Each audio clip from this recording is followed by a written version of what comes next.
మీరు చల్లుకోవచ్చు, సంతోషం కోసం, మీ ఆనందం కోసం. యాక్చువల్గా ఇంకో విషయం ఏంటంటే దీంట్లో మీరు ఫర్టిలైజర్సే ఫోకస్ చేస్తున్నారు ఇప్పుడు.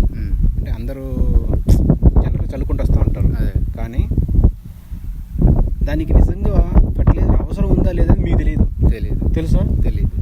మీకైతే తెలియదు. అదేమైనా అడుగుతుందా? అడగటం లేదు. అంటే మీరు వేయాలి కాబట్టి లైన్ ప్రకారం వేస్తున్నారు. మనం 3 దఫాలుగా వేస్తున్నాం, 3-4 దఫాలుగా వేయాలి కాబట్టి జనరల్గా వేసుకుంటున్నారు. కానీ ఆల్రెడీ దీన్ని మనం చూసిన టెస్ట్ ప్రకారం చూస్తే pH ఏమో 6.8 ఉంది. ఓకే,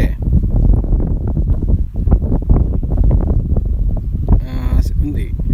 ఇంకోటి ఈసీ వచ్చేసి 0.2 ఉంది. అంటే ఆల్రెడీ ఇది నెగిటివ్లో ఉంది. నెగిటివ్లో ఉంది. అంటే ఎక్కువ ఉంది, దీంట్లో ఆల్రెడీ ఎనర్జీ ఉంది.